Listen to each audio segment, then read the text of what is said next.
Hi everyone, it's Dana again. Well, the first thing I want to say is wow, what a amazing 2 weeks it's been. And I say amazing, but that's only because I'm on the other end of it right now. During it, I have been really probably more miserable than I've been in a very long time. But like my guidance says to me often, if it doesn't kill you, it makes you stronger. And at this point, I think that would be the theme of the end of May for me, and maybe for quite a few of you as well. Today I'm feeling quite a bit of relief. I don't know how long that'll last, but since I'm feeling the relief, and I've got time alone without interruption, I figured that I would update you on my Oracle deck, and then also give you a few tips about how to handle these cycles of such as the one we went through, what I am doing and have been doing, and then get some more information from my guidance to share with you. So in 2 weeks, I've completed 3 paintings. I have a 4th one that's downstairs that I'm not quite ready to share with you, but I want to share these 3 with you, mainly because what I'm finding when I do these paintings is that I can't finish a painting. I can't completely get the symbol down in the paint until it's ready. It's kind of a process that is difficult for me because I'm kind of a control freak. I like to do things my own way. Well, it doesn't work that way for me when it comes to these paintings. And I'm learning very slowly and gradually to become more of a channel or a vessel for the energies as I paint. And so it's been a little bit difficult. Usually in 2 weeks I could get out maybe 5 or 6 paintings, and I've been going through so much with this emotional purging and these deep dark aspects of myself coming out that I haven't had too much inspiration, but I did have some in between, in the moments of clarity and the breaks that I had. I was able to focus enough to where I was able to complete some paintings. So the first one I'm going to show you came to me quite unexpectedly. My children had been painting with my supplies on my canvases, courtesy of my husband and his grand ideas, which is fine, but I ran out of canvases. I didn't have any that I could use. So I was looking through them to try to find any old paintings that maybe I could paint over or use without hurting anybody's feelings. And I came across the painting that my 3-year-old did. It was mostly finger painting, though he did use a little bit of brushes and just random colors. And when I saw it, I thought, this is my next painting. So this is what the result of that painting is. This is the result of that painting. And the name actually came to me before I even started painting it. It's called The Inner Child. And I just went through and I outlined and actually added a little bit more a little darker color, but really this, the general colors and the layout of the painting was all done by him. And then I added some light language in some of these areas over here, and then the main symbol up here for Inner Child. So that was the first one. And its message at the time, and I'm just now realizing after 2 weeks of all of this work that I've been doing, is I realized that the inner child symbol in this whole painting was to tell me that right now we're working with that inner child and healing some really deep core wounds related to the injuries our inner child perceives.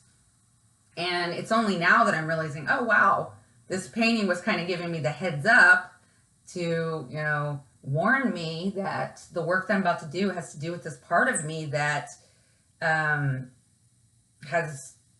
a lot to say and hasn't been really heard a whole lot.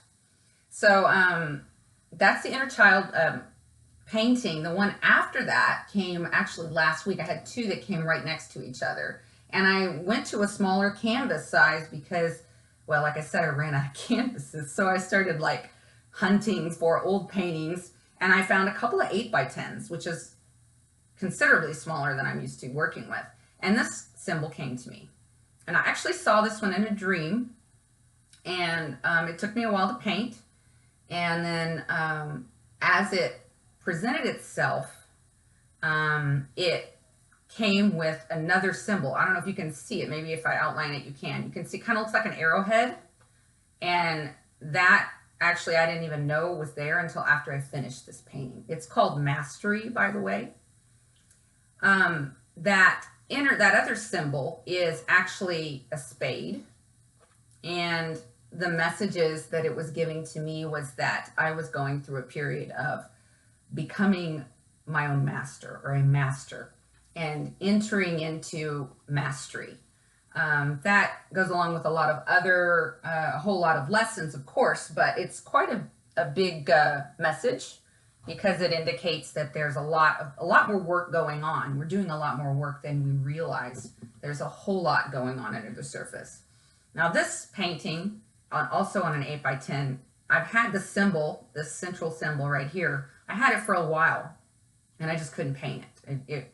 It was causing me to hesitate every time I tried to start the painting. And then this bottom part here that looks like a bird, and then the diamond kind of in teardrop shape, that was actually added later, and it came when I was painting it. This is love. That's what the symbol is. It's love. It represents love, and this is unconditional love. This isn't just like the human love that we're used to, where we have some kind of condition attached to it, or some attachment to it.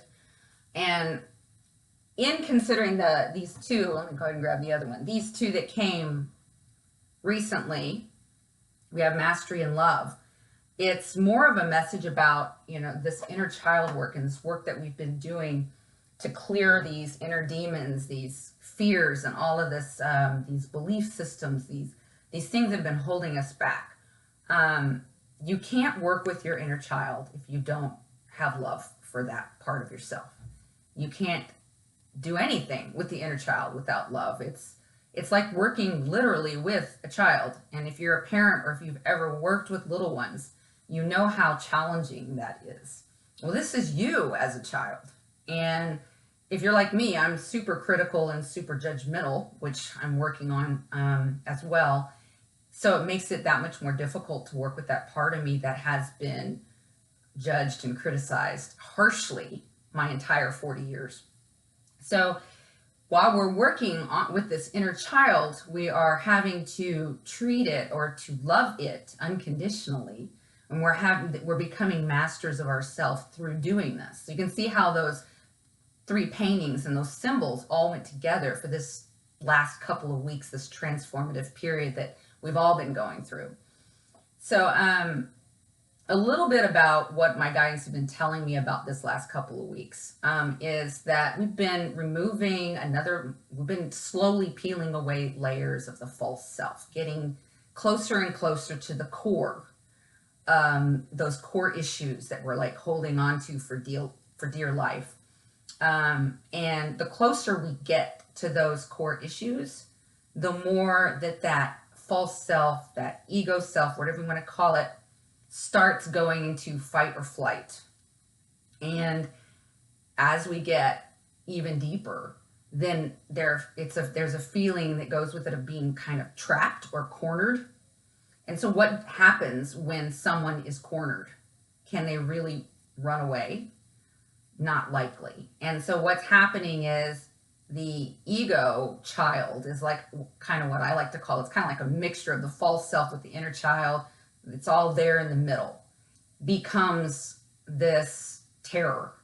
You think about a 3-year-old terror, right? I mean, the 3-year-old terrible twos, and then the threes, you got this like child that is just like terrorizing you. And at the same time, you've got this ego that's like putting up a huge fight. And it causes all kinds of like tantrums from within. And everyone's going to experience it in different ways. For me personally, I experienced 2 different ways. One way was the obvious ego child. I mean, the ego child is very obvious. There's no doubt that that's what was happening. And this is like, the characteristics of this are reactive, illogical, uncooperative, wants everything now. and is very easily upset or hurt. So these would be like, an example would be like, my husband says something to me, and rather than listening to him rationally, be like, okay, so I'm going to leave. He says, I'm going to leave, and you're going to have the kids for the night.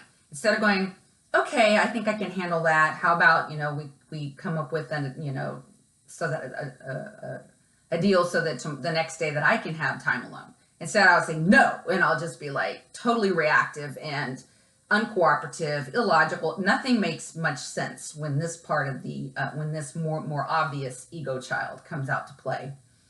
The not so obvious ones are where we all will most likely get caught up. And this is negative self-talk, cyclic thinking, or mental circuit patterns.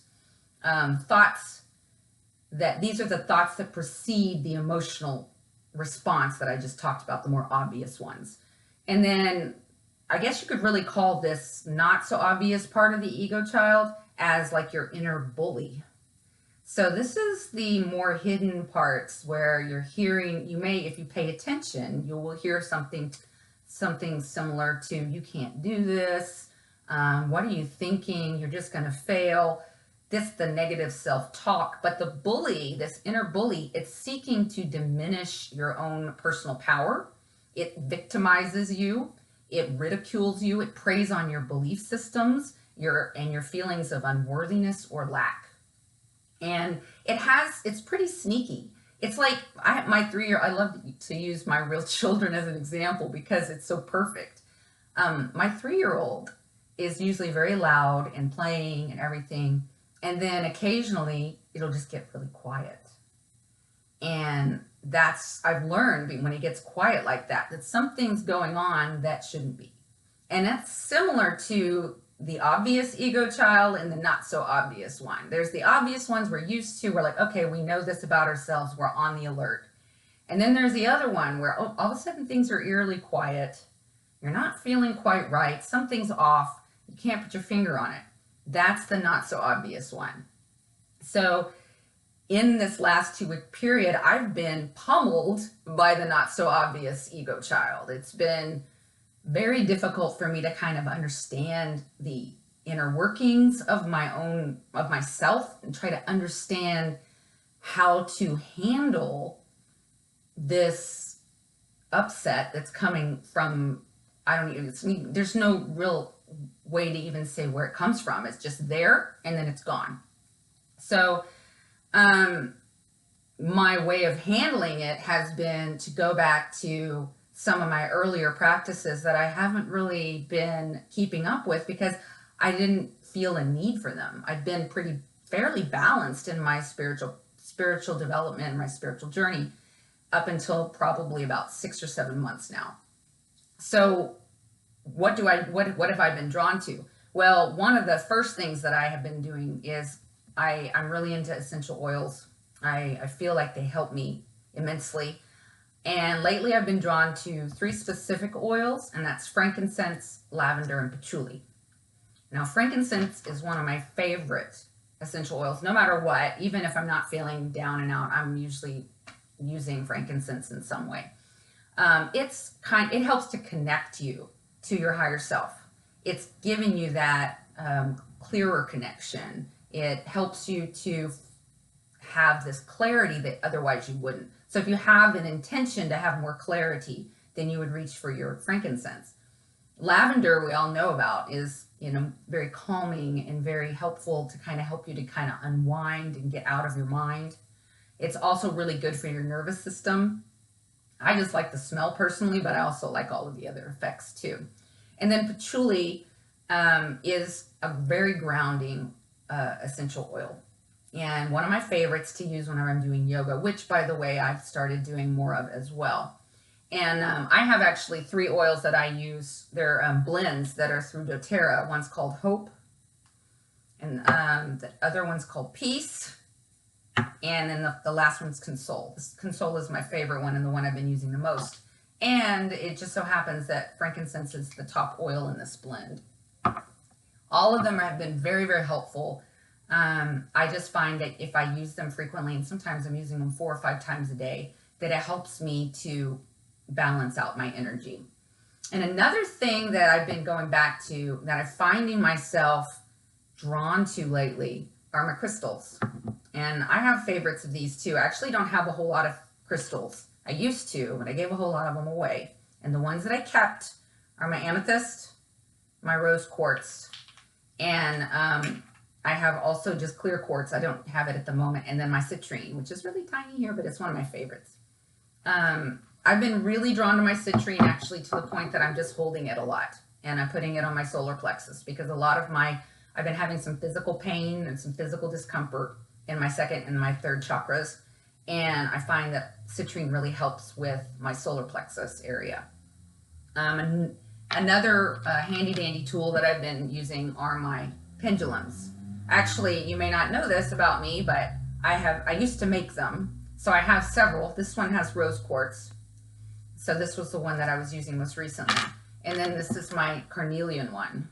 This is one of my favorite ones. This is for the second chakra, which has also been quite problematic for me lately. And, oh, well, if you don't know how to use a pendulum, you can use it to help to clear the chakra. You just put it over the chakra and you hold it there, and the pendulum will actually do all the work for you. You just have to wait. If it's not going clockwise, you have to wait until it does. And it can sometimes take 30 minutes or more, and sometimes you can't clear it with just one use. You have to actually use it over and over again. So far, I have not been able to get it to go clockwise on my second chakra. So that just kind of gives you an idea. I've been using it several days in a row so far, and still my second chakra is not going, I mean, it's not open. There's a lot going on through that area. So that has been basically those have been my go-to ways of dealing with all of this that's been coming up. I've been experiencing some intense grief that really has no identifiable cause.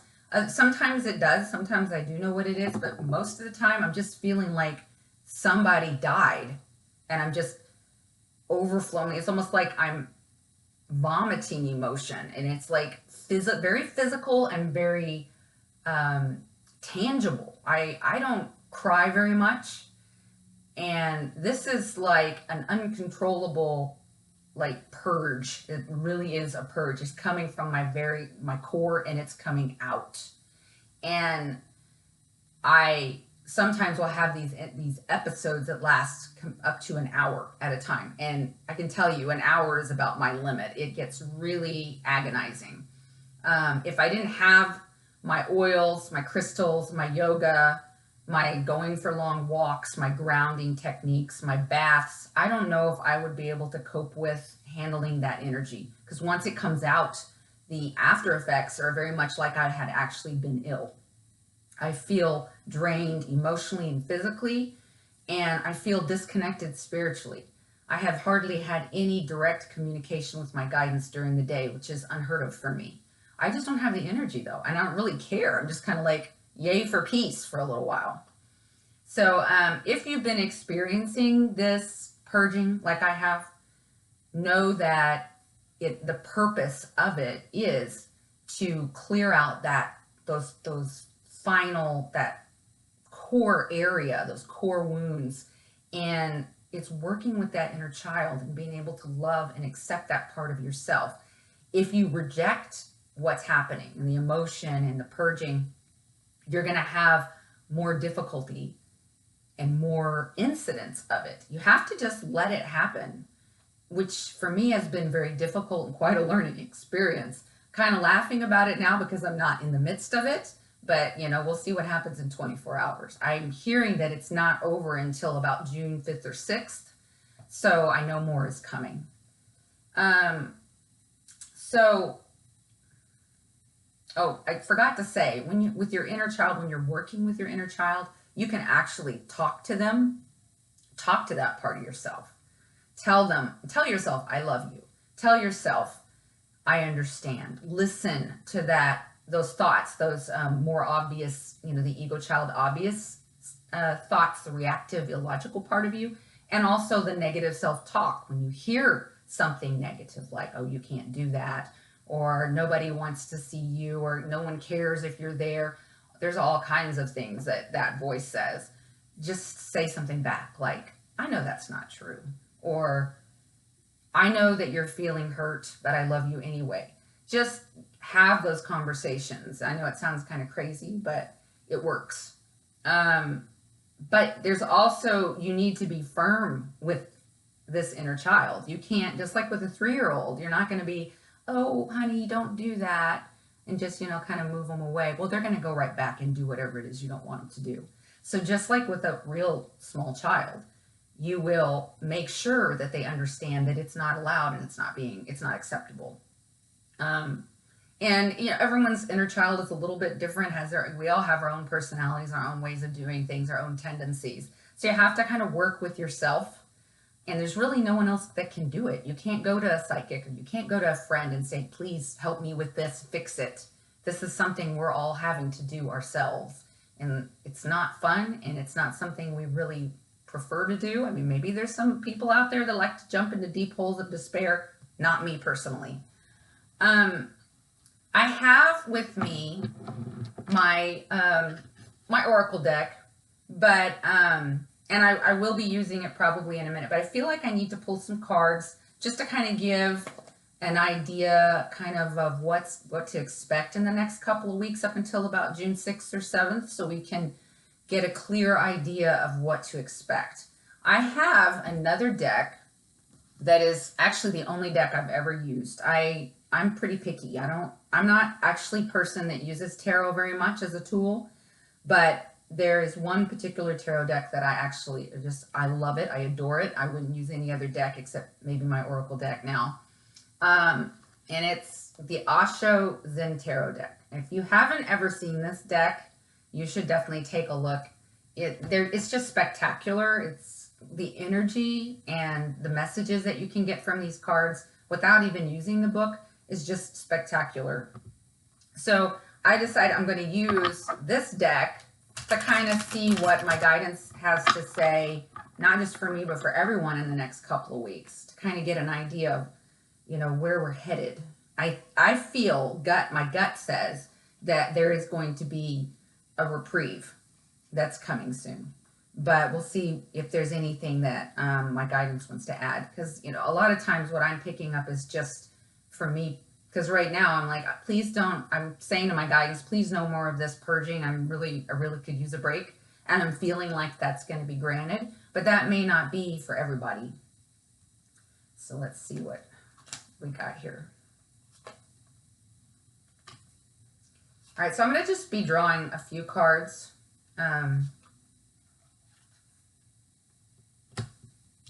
So the first one I'm getting is talking about what to expect, like the things to look out for when working with these the ego child. Again, the ego child is like a mixture of your inner child and your ego self or your false self, which they basically are the same thing the way that I see them. So the first card I got is the projections card. And this one is one of the things they're telling me that I need to look out for. And this card is, if you know what a projection is we want people to see us the way we want them to see us a certain way. And so that's what we give to people when we meet them. And this is actually the domain of the ego. This is the domain of the inner child. We have learned through our parents and through trial and error in this lifetime what other people want from us, what they want to get from us, or what they expect from us. And we feel like we need to give that to them. So a lot of the things we're going to be working on in the next couple of weeks are going to be related to what are we doing for others that we normally would not do, that is not true to us. So like, for example, I can think of one for myself right now, is like, I know that other people want me to keep my opinions to myself, at least to my family. And I'm not saying that I'm horribly opinionated, but I'm pretty blunt and like outspoken.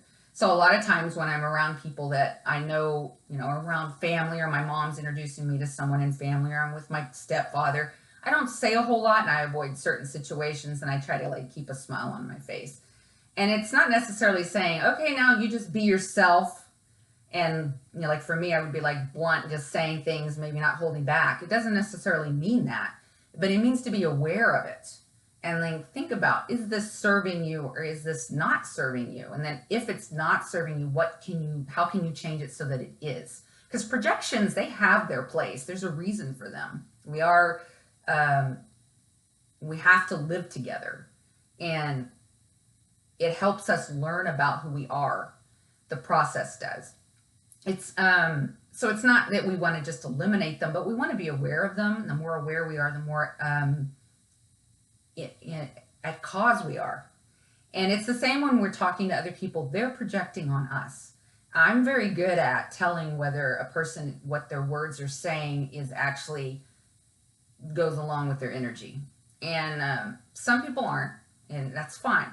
But you just need to be aware that other people are projecting, and the projections might be more like what's the word? Bigger, more pronounced than before. And that could cause some upset or arguments. And so you have to be an observer in that situation. If someone's coming to you, maybe a stranger or a family member or a friend, and they're like projecting something on you, you have to be cognizant of that and be able to protect yourself from that, and also not react, which can be very difficult, the reaction part, especially if you're also getting, all that ego child is stirring and they've got you in the reactive area. You have to be able to try and be the observer. Another card, this is what my guidance wants you all to know, and me to know, is that, that the card is existence. And they're suggesting that during this time, because we're still going to be working through that ego, that false self, is to try and find that center, and to go back to your center and to tune into it. Because I get a feeling that the guidance that I'm used to is not going to be as pronounced, like obvious. It's going to be more subtle. And that's because when you're working through all of this darker, this central layer of this ego self and these false beliefs and everything, you're kind of distracted. I mean, when you're distracted, your guidance isn't going to get through like it normally does. So pay attention to the signs that are around you and those messages, and be open to it and be open to receiving it. But this card is also about just kind of tuning in and being able to just be with yourself. Be comfortable with whatever it is that's going on. The other card is that I pulled is the burden card. And this one is for areas that you are aware of, or that you have already, that may have popped up in the past couple of weeks during this purging period.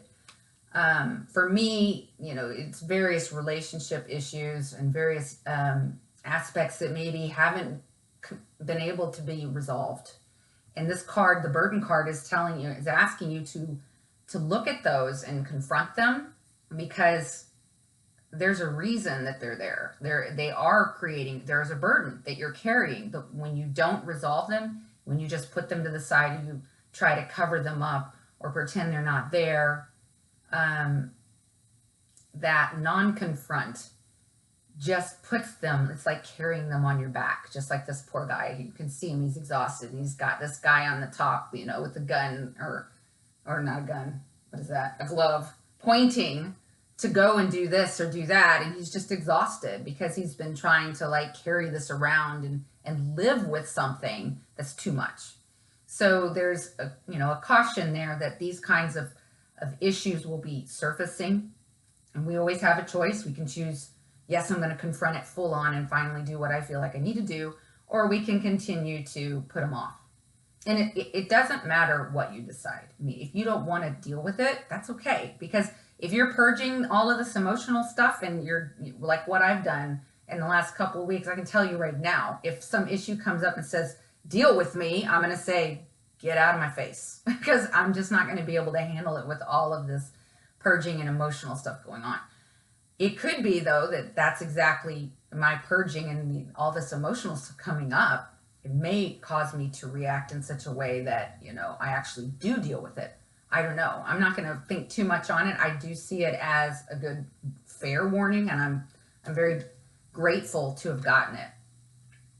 So that just kind of gives you an idea of what we're up against in the next couple of weeks. I'm not going to go any further out because right now I feel like it's all determined by one's own pace and progress. So if you haven't finished with this purging cycle, you haven't been able to get down to those core wounds and actually clear them out by the end of the next couple of weeks, then that's going to be extended, and it's going to extend as long as it needs to be extended. And it's not like we're on some kind of like, I mean, I know that I get a lot of times like this, oh, it's time, I've got to hurry up. I mean, I feel like there's this like this specific time that I need to have everything done by. And that's not, I think that's more of like an internal clock saying, you know, yes, you need to do, and like keeping me motivated. But it's not necessarily that there's a specific time for anybody, that we're going to be ready when we're supposed to. We don't really need to worry about it too much. Everything is happening just exactly as it's meant to. So I'm going to draw one more card, but I'm going to use my Oracle deck just to kind of give us, I just want to see what comes up. We'll see if I can get any kind of message of like positive, like some kind of encouragement from my guidance. That would be nice.